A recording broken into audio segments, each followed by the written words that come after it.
A little about myself, and when it comes to fitness and lifting weights, I was started as well as my brothers, older than me. We all were started by my uncle, who lifted weights every day, right out there across the street from us, um, with his dumbbells and barbells right there, on his front porch. You would just get the weights and lift it. Did everything. We did squats. You had to lift the weight. Do basically like a overhead, throw, and then do a overhead press, and then bring the weight down to your shoulders, rear delts, and do squats. And he did this religiously every day, you know. And basically, I would always watch him lift the weights, until I was old enough to do it myself, and then I joined in. And the reason I want to go into this background is because I want to go through all these different things that kind of going on or permeating around the internet today. When it comes to people and their philosophies on lifting and which way is right, which way is wrong, I believe in utilizing all of them. I believe that everybody should go through a phase of where they lift different kinds of way, whether you do the bro science or the back home lifting or the scientific lifting or the strictly biomechanics or strictly flexibility or all these different styles of training. I believe we should implement all of them. And I personally love the old school way of bodybuilding, but also I love the Branch Warren and Metro Flex style of training as well, which I do, and the powerlifting style of training and the strongman style of training and being optimal and Chris Gethin's DTP, dramatic transformation protocol or principle. Those different styles of training as well, and I implement all of them in my training system. But I also do it to my body and at the way that my body can take it and heal and do it in a proficient manner, not in a way where I'm trying to injure myself or, lifting while hurt or, under any circumstances such as that. So that was the way that I was introduced into lifting with my uncle. So it's basically just you lifting the weight up, just lifting the weight, to lift it, just moving it any way you, you have to lift it. Like, yes, you build up a physique that way, but it's also a quick way to get injured. And also it's a way to, I guess get a good ground on strength and power and learn where the power from, but it's lifting without much instruction and just lifting the weight just to get it from point A to point B. So I guess it's kind of like a powerlifting style, but you're still finding out by yourself. You're like going with your body instincts on how to best move the weight. Later in my weight loss, in my muscle building journey was mostly weightlifting journey was mostly weight training in high school. Was basically where I kept lifting. I had weights at the house, my dumbbells, my barbell sets where I would bench press outside, do my upper body movements and squats and things outside. And basically when it came to weightlifting at the high school, it was kind of similar to the way that my uncle lived, but it was basically we still incorporated some styles of Olympic training, although it wasn't the best teaching of it. It was just basically telling us move the weights from point A to point B. It wasn't much instruction, wasn't on much cues on which muscle groups that you're utilizing. It was mostly just going with a motion of a movement. So you kind of get how a lot of people do get injured lifting weights and how a lot of people lift for so long. I said that they used to lift this much weight and then they hurt their shoulder, or they, bench press this much, but then they hurt their shoulder, or they, hurt their pec or their elbow or something like that. This is where a lot of these stories come from. People squatted this way, they did this. It's because it's mostly they're utilizing not really powerlifting movements, because in powerlifting movements you are instructed on which muscles to engage while you're engaging in a lift. It's kind of like just moving the weight from point A to point B without the powerlifting principles on which muscles to engage. So you're not really targeting the muscle unless it's just the force of the weight that's forcing your muscles to grow. So that's the reason why a lot of people get injured, just blindly get injured, lifting weights. They know that, doing some type of motion is healthy for their body to keep their body moving, but at the same time, they're not really connecting with the mind and muscle connection. And that was something that we always admired bodybuilding. I always admired pro wrestling. I like watching that, and you go to the grocery store and see the magazines. You see the bodybuilders in them, and you see the sets that they do. And it wasn't until much later in my late teen years where you have the MOC videos that came out, where the Mr. Olympia videos, and every bodybuilder had a DVD out. And you watch the way they train, and you hear their philosophy on why they train that way, and the mind-muscle connection, and understanding that a little bit more. Then it draws you to the way of training as a bodybuilder, of connecting with the muscle and performing each rep correctly, and keeping tension on the muscle to keep the muscle to grow, to keep continuing the muscle upon growth. And you get those results of doing that. And although you understand the mind muscle connections, you still have to do the research and understanding on how to set up for the movement. So this is around a little later. So I went from the lifting with my uncle to weight training with at the high school to doing my own research on the mind muscle connection, bodybuilder style training. Then I went into mostly it was Ben Pakulski, bodybuilder from Canada, who the MI40 program that I started, and seeing him basically connect the kinesiology and the biomechanics and bodybuilding together. And I know a lot of people say, well, he never really finished in the, like top 5, he was a top 15 guy, top 10 in IFBB. But I really gravitated to his way of training and teaching, and basically just knowing your body and knowing how to grip the bar to get the most tension and focus on the muscle that you're lifting when it comes to squat, deadlift, bench, all these movements, overhead press, and all these different movements, and applying those different techniques. And then basically it just forced me to go back into taking those bodybuilding principles and then trying to fuse them with powerlifting and seeing how far I get with those. Then I discovered bodybuilding.com and a trainer on there named Chris Gethin. And I basically just fell in love with this dude's stuff. His books, I have a few of those. I have a few of his books, about 2 of them. And I love his DDP. I follow all of his programs when he was putting them out, when he was on bodybuilding.com, and I just ran through them, and I just love the way he trained and all different training styles that he utilized. And it really does, I was still utilizing those principles from Ben Pakulski, and him tying in that with that and pushing yourself and how to basically be trained to be strong and optimal, and and knowing how to switch your training style to, if you don't have that much amount of time, you still can get a heavy workout in, a good, heavy, effective workout in that still gets you hypertrophy and allows you to rest and to come back and attack the next day. So basically him just going through all these different things and connecting all these things that I wanted connected. And from there, I stuck with his principles and built on top of those principles. And I started educating myself by reading books on personal training and understanding the terms that he was using.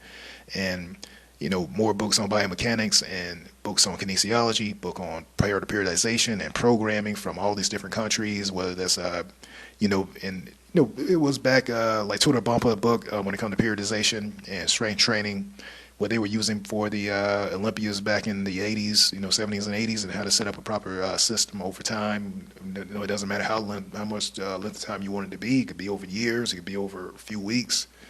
And basically educated myself on that. And from that, I started looking into, circle back to the powerlifting movements and started educating myself on that, because too many people were saying just moving more weight from point A to point B. And then when I started, doing my own research on it, you start seeing that it's much more intuitive than that. It is you testing up the muscle and actually building a mind-muscle connection with the muscle, and knowing that powerlifting is mostly about performing a lift with the most optimum strength and setup and technique and bracing for that one rep. And basically it was just me just going into that and taking those principles and utilizing that and putting that in my training, then going to strongman style training. And because I was watching more videos on that, watching Brian Shaw and Sojourner Savickas and Marcus Puskanowski, all these dudes who I really liked, just watching them perform, Hafthor Bjornsson, watching them lift. And basically it was just like finding out like how these guys train. And I found that they train just like the powerlifting style, but it's not just for one lift. It's about basically doing an optimized lift, cutting down your rest time, then going back and resetting yourself and building up to it. So basically building capacity to do more reps with that amount of weight while protecting yourself. And basically I thought that was pretty cool. And basically I just applied the strongman style of training to those main lifts, overhead press and all those different things, and deadlifts as well. And basically just combining all these lifting styles together. So mostly a lot of programs that I do lately now incorporate a lot of principles from these different things. So you'll be periodization of a few weeks of basically, doing those powerlifting lifts, bodybuilding style lifts for a few weeks. Then like right now I'm kind of in my DTP phase of my lifting, where I just basically went through a full original DTP, which was like basically 12 sets where you pyramid up. So it's like 6 sets of 30, like the first set will be 30, then 25. You would drop down by intervals of 5, all the way down to 5. But as you do that, you increase the weight, and then you flip it. Then you take the weight down and work back up to where you started.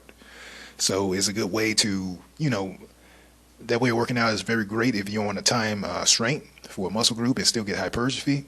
But like I said before, I combine all of it together. So I'll go into working my squat, work up to a top set, then transition to a deadlift, do some deadlifts. Then I'll go into doing a DTP on the leg press. Then I'll go into doing some accessory DTP movers, basically like some leg curls, basically like doing like three sets of 30 or 15 or, something in that interval.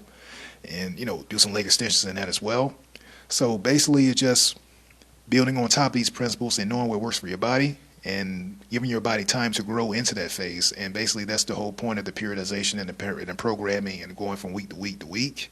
Is not something that you're going to jump into and just, just take it and run with. It's something that really forces you to be more mental in your workout. Now, DTP is all a mental program. Like, yes, you're pushing yourself in weight, and yes, it get heavy, and yes, you can burn yourself out doing it, but mentally that's basically what it's about. It is mind-muscle connection with more relation to being mentally focused on getting it done, because that's basically what it is. You're not going to muscle your way out of it. You basically have to commit to yourself that you're going to get it done and you're going to finish it. And that's how, that's just how it works to accomplish a DTP Chris Gethin program and workout. So I combine all those together, and basically that those are involved in my program, but it's very, difficult when I get to those phases, kind of like in those end months, but it works for me. But like I said before, you have to build a cardio capacity to do it, and it can take a while to do that, but cardio capacity is key when it comes to building yourself up to being able to do, this style of training. The DTP style of training combined with the powerlifting and the bodybuilding style of training. But it is something that will guarantee you steady growth and hypertrophy. Now, I do this because, like I said before, I want to lift weights as long as possible. Now, I lift heavy now, but I know in time you're going to have to, taper down with the weight that I use. And losing weight, I'm seeing that now, where if I had, 100 pounds more on me, I would be squatting 700 and deadlifting, in the 650s and, and bench pressing in the 450s and all these different things.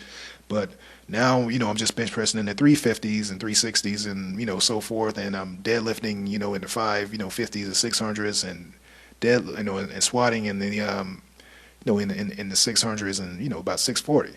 So, you want to take care of your body and not run yourself out, and that's something that that I'm kind of still, learning with when it comes to the weight loss. Basically, give yourself time to heal, give yourself time, give yourself patience, give yourself a rest where you need it, and throw in those cardio days, which I utilize as well, which is something I would kind of forget to mention. My cardio days where I do Les Mills combat, it's something basically like a full body workout. Les Mills body combat for some, Les Mills body combat was the beach body version that they done back in the day. So I utilize a little bit of both. And, I have my day where I do my 30-minute, and I have my other days where I do like an hour workout. So basically just utilize working out the whole body and just keeping everything loose and make sure I get those cardio in to keep the blood flowing, and so I don't be in too stiff when I move around, because that's another thing that happens when you lift a lot of weight and you lift heavy. You get pretty stiff, you get pretty inflexible.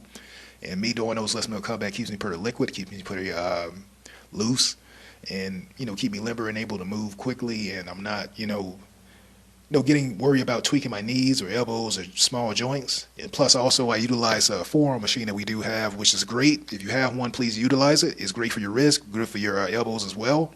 And that is very great, especially when it comes to the winter months like now, where it takes a long time for the joints to warm up.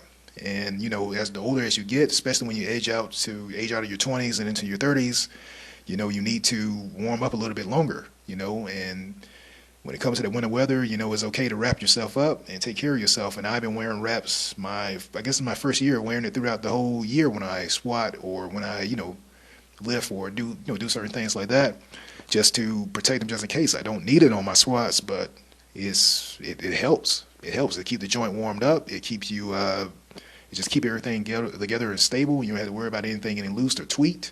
So utilize those straps, utilize your belt, utilize your weight belt, and don't utilize it the wrong way just to pad your back. Use it to teach yourself how to brace. So you can do a 360 brace and keep yourself safe when it comes to your overhead press and your squats and your deadlifts and even bench pressing for those who use it if you don't know how to arch correctly. So That's a quick rundown on my background and my philosophy and where I'm at right now when it comes to my training and my programming. In the sense of what I want to accomplish, my accomplishment is just basically being able to live as long as possible. It's not to compete in anything. It's just to be able to, you know, if I want to get off the couch and lift a heavy amount of weight, I can do that. I can warm myself up and do it. That's basically kind of how I kind of train myself to be in that mind state and that state of readiness. But like I said before, eventually there will come a time when you have to taper down and just, take the weight down and just work out to keep yourself moving and keep yourself safe and not burn out your joints and, the ligaments and tendons and things such as that. We want to lift weights to help ourselves, not to harm ourselves, and that's my major principle. That's when it comes to the people who I'm helping out when it comes to weight loss, or who I'm coaching through weight loss, or with people when it comes to what I'm teaching with muscle building. Don't get so caught up in these videos of people telling you how deep the bench press or squat or lift, or people telling you which style of working out is the best. You utilize what works for your body. Build a mind-muscle connection with your body, a connection with your body, and what works for you. Listen to your body. Don't push your body in harm's way and harm your body and end up tearing a muscle or blowing something out or tweaking something, and that's prevents you from lifting. And now you're scared to lift because you didn't take the time to understand your body and your biomechanics and how you lift and your unique way of setting up for a lift that you have to perform to build up your body. Listen to your body and take time to understand your body. Take time to research all your lifts. I've been lifting for years, man, and I still go back and watch videos on how to do all these lifts: overhead press, deadlift, squat, bench press. I still go back and watch videos on how to do all these lifts. I never sit here and say that I'm a master at, these lifts or whatever, even though I've been doing them for years. You always have to go back and teach yourself certain things or certain cues that you may be missing, and always keep an open mind to learn things that from people who lift optimal amount of weight. That's another thing about incorporating powerlifting and bodybuilding and strongman and all these different techniques in your lifts. I go and I watch these guys' videos, and they'll say something. They'll say something about how they perform the lift that does help me in performing that lift that a bodybuilder or a powerlifter just doesn't know because they don't do this style of training and they're not utilizing different forms of movement that these people are utilizing to build their strength to that level. And likewise, you can learn the same thing from a bodybuilder when it comes to lifting a certain weight and getting a certain result for your body that you won't get from a powerlifter or a strongman competitor. So, keep an open mind and always watch videos to learn, for any ways to improve and reinforce what you know. All right, this is a quick rundown of where, what I'm training and where I'm aiming for now. Peace.